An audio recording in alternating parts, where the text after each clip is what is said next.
ৰাজ্যৰ কৰ্মচাৰীসকলৰ বাবে জনাব বিচাৰিছোঁ এটা ডাঙৰ খবৰ।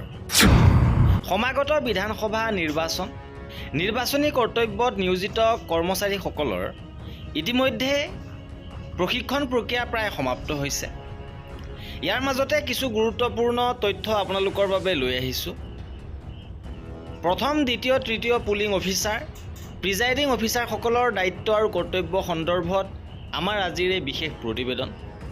পুনৰবাৰ যাতে আপোনালোকে কথাবোৰ মনলৈ আনিব পাৰে তাৰ বাবে এই ভিডিঅ'টো উপস্থাপন কৰা হৈছে আৰু সকলো তথ্য ইয়াত উপস্থাপন কৰিবলৈ চেষ্টা কৰা হৈছে। গতিকে ভিডিঅ'টো কিছু দীঘল হ'ব পাৰে। আশা কৰোঁ আপোনালোকে সম্পূৰ্ণকৈ ভিডিঅ'টো চাব আৰু লাইক কৰিব আৰু নিজৰ সতীৰ্থৰ মাজত ভিডিঅ'টো শ্বেয়াৰ কৰিব। তে আহক আমাৰ আজিৰ ভিডিঅ'টো আৰম্ভ কৰোঁ। প্ৰথমে আমি পুলিং প্ৰিজাইডিং বিষয়াসকলৰ দায়িত্ব সম্পৰ্কে আপোনালোকক জনাব বিচাৰিছোঁ। প্ৰথম পুলিং অফিচাৰজনৰ দায়িত্ব হ'ব ভোটাৰৰ পৰিচয়, ভোটাৰৰ হাতত থকা EP কাৰ্ড বা নিৰ্বাচন আয়োগে অনুমতি দিয়া অন্য পৰিচয় পত্ৰ পৰীক্ষা কৰক। দ্বিতীয়তে, নাম ঘোষণা, ভোটাৰজনৰ নাম আৰু ক্ৰমিক নম্বৰ জোৰেৰে পঢ়ক যাতে পুলিং এজেণ্টজনে শুনিব পাৰে। তৃতীয়তে, ভোটাৰ তালিকাৰ দাগ, ভোটাৰ তালিকাৰ মাৰ্ক কপি, সংশ্লিষ্ট নামটোৰ ওপৰত এডাল পথালিকৈ আঁচ দিয়ক। যদি ভোটাৰগৰাকী মহিলা হয় তেন্তে তেওঁৰ ক্ৰমিক নম্বৰটো ঘূৰাই এটা বৃত্ত আঁকি দিয়ক।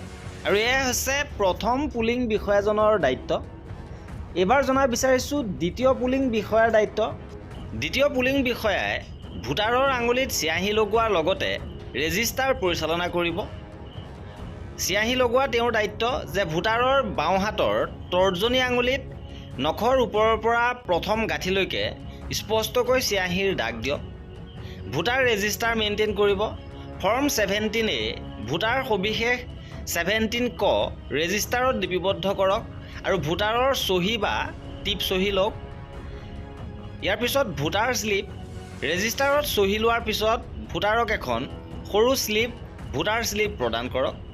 আৰু ইয়াৰ পিছত তেওঁ ভোটাৰজন তৃতীয় পুলিং বিষয়াৰ ওচৰলৈ যাব আৰু তৃতীয় পুলিং বিষয়াজনৰ দায়িত্ব হ'ল যে EVMৰ কণ্ট্ৰল ইউনিটৰ দায়িত্বত থাকিব।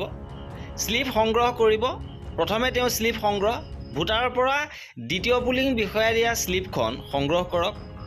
আঙুলিৰ চিয়াহী পৰীক্ষা কৰিব। তাৰপিছত EVMৰ বেলট কণ্ট্ৰল ইউনিটটো বেলট বুটামটো টিপি দি ভোটাৰক ভোট দিবলৈ অনুমতি দিব। আৰু এয়া আছিল ক্ৰমে প্ৰথম, দ্বিতীয় আৰু তৃতীয় পুলিং অফিচাৰৰ দায়িত্ব। এইবাৰ আমি মকপোল সন্দৰ্ভত আপোনালোকক জনাব বিচাৰিছোঁ। প্ৰকৃত ভোটগ্ৰহণ আৰম্ভ হোৱাৰ আগতে মকপোল কৰাটো বাধ্যতামূলক। সময়, ভোটগ্ৰহণ আৰম্ভ হোৱাৰ অন্ততঃ 90 মিনিট আগতে মকপোল আৰম্ভ কৰিব লাগে। ভোটৰ সংখ্যা যে মকপোলত কমেও 50টা ভোট দিব লাগিব, য'ত প্ৰতিজন প্ৰাৰ্থী আৰু 9টা অন্তৰ্ভুক্ত থাকিব। লগতে মকপোলৰ শেষত তথ্য মচি পেলোৱা। মকপোল শেষ হোৱাৰ পিছত ক্লিয়াৰ বুটাম টিপি মকপোলৰ সকলো ডাটা মচি পেলাবলৈ নাপাহৰিব। এইবাৰ জনাব বিচাৰিছোঁ যে 8 তাৰিখৰ পৰা 9 তাৰিখলৈকে কি পৰ্যায়ৰ মাজেৰে আপোনালোকে নিজৰ দায়িত্ব সম্পন্ন কৰিব লাগিব। প্ৰথমে আপুনি 8 তাৰিখে ডিকোডিং কাউণ্টাৰলৈ যাব লাগিব, ৰিপৰ্ট কৰিব লাগিব। ভোটগ্ৰহণ কেন্দ্ৰৰ তথ্য ইয়াৰ পৰা আপুনি গ্ৰহণ কৰিব আৰু PRO এপৰ জৰিয়তে সেয়া পৰীক্ষা কৰক আৰু PRO ভেৰিফাইড মোহৰটো লওক। ইয়াৰ পিছত সামগ্ৰী গ্ৰহণ কাউণ্টাৰলৈ আপুনি যাব লাগিব, সামগ্ৰী সংগ্ৰহ কৰিব। লগতে 8 আৰু 9 দুয়োটা দিনৰ বাবে খাদ্যৰ কুপন সংগ্ৰহ কৰি ল'ব। ইয়াৰ পিছত সামগ্ৰীসমূহ পৰীক্ষা কৰক, সকলো বস্তু ঠিকে ঠাকে আছেনে নাই। লগতে BU, CU আৰু VVPAT আপুনি সংযোগ নকৰিব। ইয়াৰ পিছত খাদ্য গ্ৰহণ কৰিব, ভোজনালয়লৈ যাব পাৰিব। তাৰপিছত নিৰ্ধাৰিত ছেক্টৰ আৰু জনেল বিষয়াৰ ফোন নম্বৰ সংগ্ৰহ কৰিব। ফোন নম্বৰসমূহ কেন্দ্ৰীয় স্থানত প্ৰদৰ্শিত কৰা হ'ব। ইয়াৰ পিছত পোলনাভ ৱেবছাইটত প্ৰৱেশ কৰিবলৈ QR কোড স্কেন কৰিব লাগিব। ইয়াত প্ৰিজাইডিং বিষয়াই লগইন কৰি ভোটগ্ৰহণ কেন্দ্ৰলৈ আবণ্টিত বাহনৰ সকলো তথ্য লাভ কৰিব পাৰিব। QR কোডটো সামগ্ৰী বিতৰণ স্থানৰ সকলো গুৰুত্বপূৰ্ণ ঠাইতে প্ৰদৰ্শিত হ'ব। আপুনি স্কেন কৰি আপোনাৰ বাহনৰ সবিশেষ জানিব পাৰিব। ইয়াৰ পিছত আপুনি নিৰ্ধাৰিত বাহনৰ ফালে আগবাঢ়িব। ভোটগ্ৰহণ কেন্দ্ৰত উপস্থিত হোৱাৰ পিছত সেক্টৰ বিষয়াক জনাওক আৰু PRO এপত আপোনালোকে আপলোড কৰিব লাগিব। ছেক্টৰ বিষয়াৰ পৰা পাৰিতোষিক সংগ্ৰহ কৰক। ইয়াৰ পিছতে আপোনালোকৰ পাৰিতোষিক দিয়া হ'ব। ছেক্টৰ বিষয়ে আপোনালোকক লগতে পাৰিতোষিক প্ৰদান কৰিব। পিছদিনাৰ বাবে প্ৰপত্ৰ আৰু লেফাফাসমূহ সাজু কৰি ৰাখক। ইয়াৰ পিছত 9 এপ্ৰিল 2024 ভোটগ্ৰহণৰ দিন। পদ্ধতি অনুসৰি ভোটগ্ৰহণ কেন্দ্ৰ সাজু কৰক। ভিভিপেট পোনপটীয়াকৈ পোহৰত নাৰাখিব।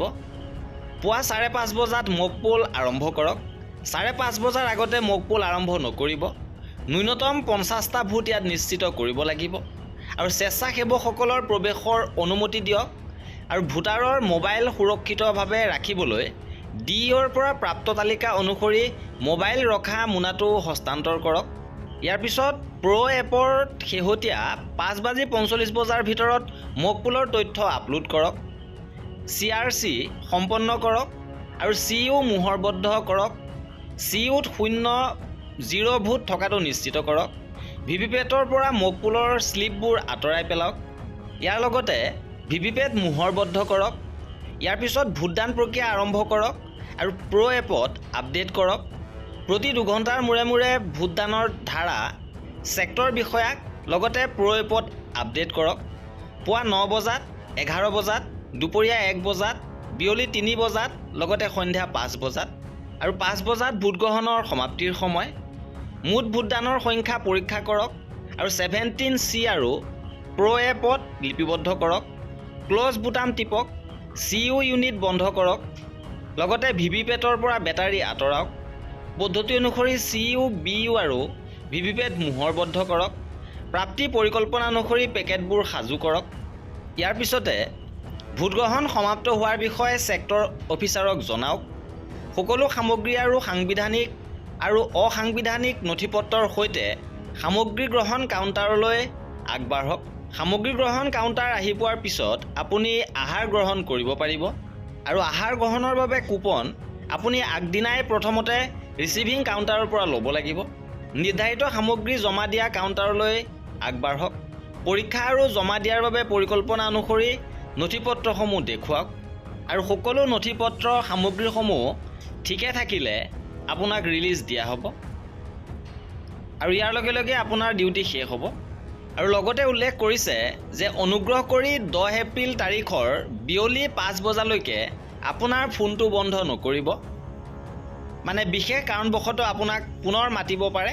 আৰু এয়া আছিলে এইবাৰ বিধানসভা নিৰ্বাচনত প্ৰথম, দ্বিতীয়, তৃতীয় পুলিং অফিচাৰসকলে সম্পাদন কৰিব লগা দায়িত্ব আৰু কৰ্তব্য। যদি ভিডিঅ'টো চাই ভাল লাগিলে তেনেহ'লে লাইক কৰিবলৈ নাপাহৰিব আৰু এনেধৰণৰ খা খবৰৰ বাবে আমাৰ চেনেলটো ছাবস্ক্ৰাইব কৰি ৰাখিব। ভিডিঅ'টো শেষৰলৈকে চোৱাৰ বাবে বহুত ধন্যবাদ।